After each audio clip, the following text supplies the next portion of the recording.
Alright, so hi guys. So in the last video that we went over, I went over double angle identities. Now, in this problem, what I'm going to do is we're going to go ahead and find the half angle formulas given a trig ratio. So it says given sine theta equals negative 3/5, where pi is less than theta is less than 3 pi over 2. Find sine of theta over 2, cosine of theta over 2, and tangent of theta over 2. Now, I'm going to just write down since we're looking for the sine of theta over 2, I'm going to write down the identity for that. So I know that the sine of theta over 2, and this is going to equal, so this equals plus or minus the square root of 1 minus cosine of theta over 2. We need to find the cosine of theta. So here we know that it is in the interval pi to 3 pi over 2. So I just want to state that it's pi less than theta less than 3 pi over 2. And so from here we know that that belongs in quadrant 3, so we're really over here. And what I'm going to do is I'm just going to draw a triangle that looks something like this. It's not going to be perfect, but it'll do. I'm going to put my angle theta right here. So here will be my angle theta. And I know that remember that from trig identities, it's really negative 3/5. So I'm gonna make this negative 3, and I'm gonna make this 5. To find the cosine, you can either do the Pythagorean identity or you can do the Pythagorean theorem. It really doesn't matter. If I let this be x right here, so I'll let this be x right over here, and I know that I'm going to have the quantity negative 3 squared plus x squared equals 5 squared. So we must understand Pythagorean theorem, guys. So then here we're just going to have 9 plus x squared, and then 5 squared is just 25. So we know that to solve for x, we're just gonna go ahead and do minus 9 on both sides, and this is gonna give us x squared, so this cancels out, equals 25 minus 9, which is give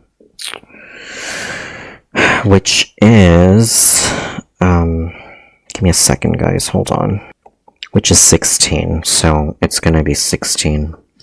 And so finally we're just going to take the square root. Now this is the part where you need to be careful, because again, you need to remember what the x, what x would be in quadrant 3. I don't know if I said quadrant 4 before, but it's not quadrant 4, it's quadrant 3. So we know that apparently x is plus or minus 4, but here x is less than 0 since it's negative x right here, the negative x negative y axis. And so we know that x must be, so because x is less than 0 in quadrant 3, x equals negative 4.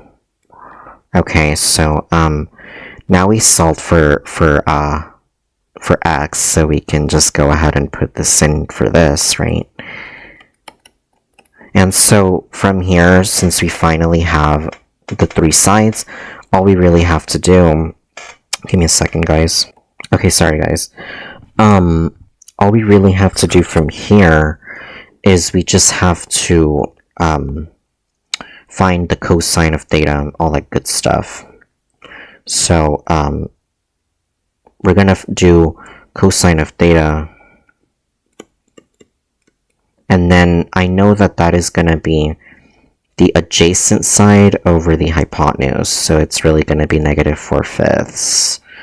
So again, I would recommend y'all know how to, I recommend that y'all know how to find the trig values like SOHCAHTOA and stuff, because I'm not really going to go over it in this video. I think I do have other videos where I go over it. So here we're going to go ahead and just put this in. So we have negative 4/5 for cosine theta. Now, again, we know that in quadrant 3,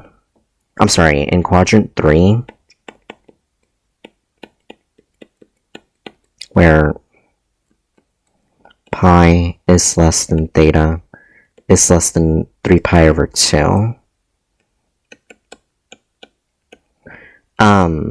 sine of theta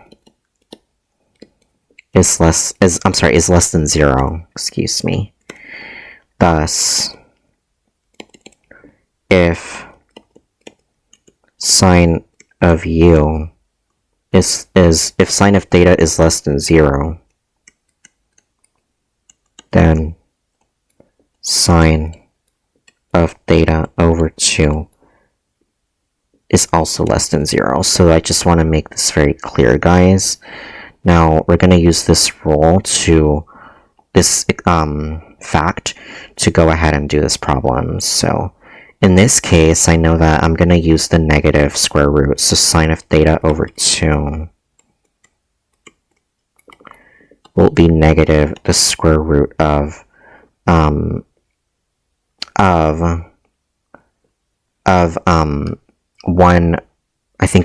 it was 1 minus cosine theta all over 2. So I just want to make something very clear, guys.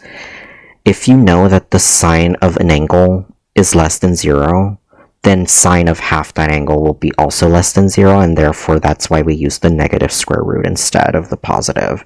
So you just have to understand the sine of your sine, cosine, or tangent value, if that makes sense. I just want to make that very clear. So this is going to end up giving me negative the square root, and I know that cosine of theta was negative 4/5. So I'm just going to rewrite that over here from the Pythagorean theorem. So it's just going to go in here. So we're going to plug this in. So we have 1 minus, you want to put parentheses, okay? And it's going to go negative 4/5, and then all over 2. Now let's say they don't let you use a calculator, so we're just going to go ahead and do it by hand. This is going to be 1 plus 4/5 all over 2. The 1 plus, so this is going to equal negative the square root, and the 1 plus 4/5 is going to, so the top will be 9/5 over 2, which is equal to 9/5, the square root of 9/5 times, or negative 9/5, I'm sorry, negative the square root, excuse me, of 9/5 times 1/2, which is really equal to negative the square root of 9 over 10, which equals negative the square root of 9 over the square root of 10, which equals negative 3 over the square root of 10. And then finally, you just, if they want it as a, without the square root on the bottom, you're going to take the conjugate, or you're going to rationalize this by multiplying by square root of 10 on top and bottom. And this will end up giving you negative 3 square root 10 over 10. So we know that the sine of theta over 2, therefore sine theta over 2 is negative 3 square root 10 over 10. So thus sine of theta over 2 equals negative 3 square root 10 over 10. Now,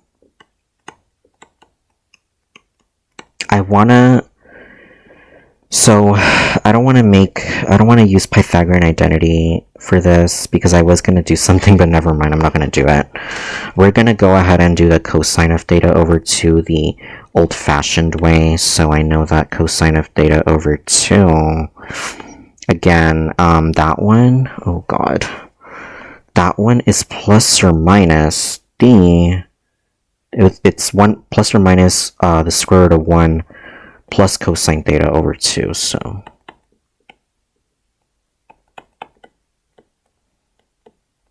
all over 2.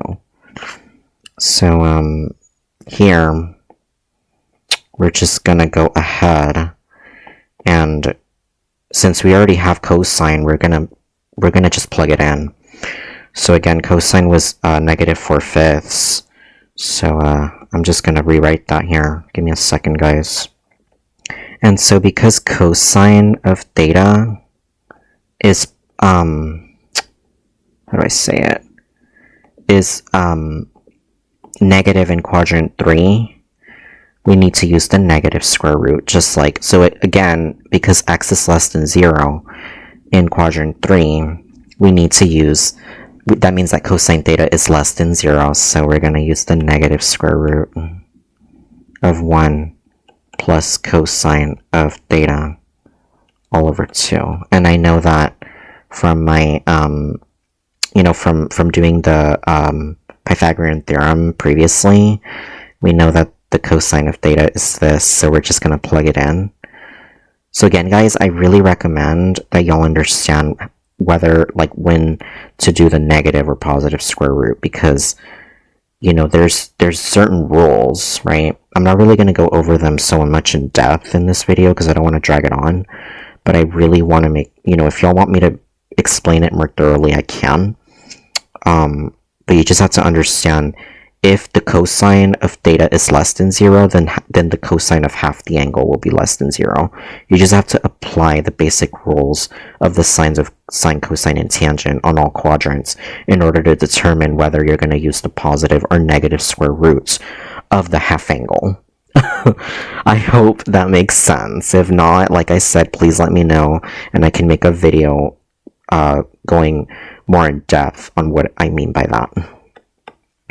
So here we obviously know that cosine of theta is negative 4/5, so we're going to say negative 4, so 1 plus negative 4/5, right?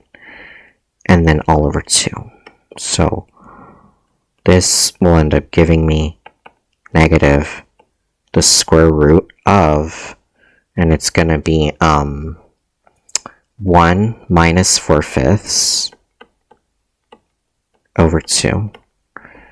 And I know that I'm dividing, you know, I'm dividing fractions here. This is going to end up giving me, it's going to be, let me think here, negative the square root. I know that the top will end up being 1/5, so we're just going to put 1/5 here over 2, right? And this will end up giving me negative the square root of 1/5 times 1/2. And so it's going to end up giving me negative the square root of 1 over 10, I think. And so from here, we're just going to go ahead and just say that this is equal to negative the square root of 1 over the square root of 10, which is really equal to negative 1 over the square root of 10, which equals, so we're going to just multiply the top and the bottom by the, you know, rationalizing it. So this is going to give me negative square root of 10 over 10. So that is the cosine of theta over 2, guys. So thus, cosine of theta over 2 is equal to, hold on guys, give me a second. So therefore we're going to end up getting cosine of theta over 2 is negative the square root of 10 over 10. And that is how we do the cosine of theta over 2 for that part. Now, for tangent of theta over 2, again, you can use the formula they give you, where it's like sine over 1 plus cosine or something. Something like that, but ideally, what I'm gonna say is that, from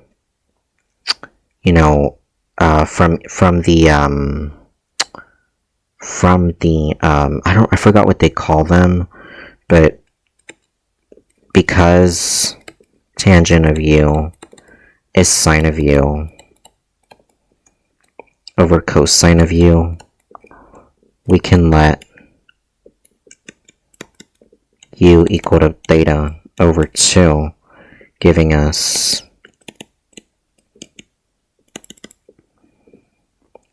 tangent of theta over 2 is equal to, give me a second, is equal to sine of theta over 2 over cosine of theta over 2. And because we already have the sine of theta over 2 and the cosine of theta over 2, it's just like the last problem, guys, where I did the double angle for another triangle. We're just going to use what we have for the previous two problems to find the tangent of theta over 2. I don't want to use that formula of, 1, I always forget the formula, like 1 minus sine of theta over cosine theta, something like that. I don't want to use that because it's too long. So, we're just going to use this. Now, again, from previous problem, 2 problems, we found out that sine of theta over 2 was equal to, oh god, what was it again? It was negative 3 square root 10 over 10.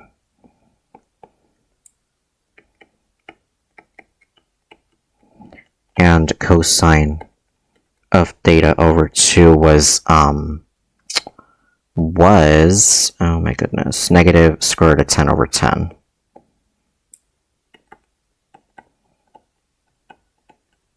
Okay. Now, therefore, using sine of theta over 2 equals, therefore using tangent of theta over 2 equals sine of theta over 2 over cosine of theta over 2, we have, so this is going to equal to, really it's going to be this divided by this. So, let me just really try to color code here. So really, guys, you don't have to use that last formula. You can, but like me, I have a lot of trouble memorizing that formula. So you can just go ahead and do, you can think of it this way.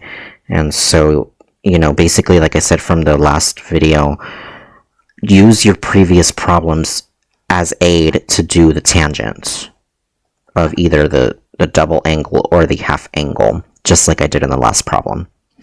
Now, we end up getting the following, so it's going to be negative 3 square root 10 over 10 over the negative the square root of 10 over 10. You want to remember that this is equal to negative 3 square root 10 over 10 divided by negative the square root of 10 over 10. The other problem where I divided the two fractions, I did it in my head, but I'm going to do this one more detailed. So we have negative 3 square root 10 over 10. Let me just fix that. And then times 10 over negative the square root of 10. And so we know that these two are, like, basically this is going to cancel out, and also this is going to cancel out, as well as the negative, right? Because, you know, you really have to be careful. So the negative will cancel out, the square root of 10 will cancel out, and the 10 will cancel out. So that's why I color code. And the only thing that we're going to be left with, the only thing we're going to be left with, guys, is this 3 here. So therefore, our answer is going to be that tangent of theta over 2 is 3. So thus, tangent of theta over 2 is 3. Therefore, our final answers are sine of theta over 2 is equal to the following. Hold on. Negative 3 square root 10 over 10. Cosine of theta over 2 is going to equal, hold on, equals negative, I think it was, I'm sorry, it was negative square root of 10 over 10, right? And tangent of theta over 2 will equal it will equal 3, excuse me. So this, guys, will be the final answer for this problem, where we had to find the sine, cosine, and tangent, so the half angle of sine, cosine, and tangent, the ratio involving a right triangle in quadrant 3. So that is going to be it for this video, guys. I'm sorry if it took me, like, literally almost 30 minutes. But if anybody has any questions, please let me know. And thank y'all so much for watching. And with that being said, please like, comment, and or subscribe. And I will see you guys in the next video. Bye, guys.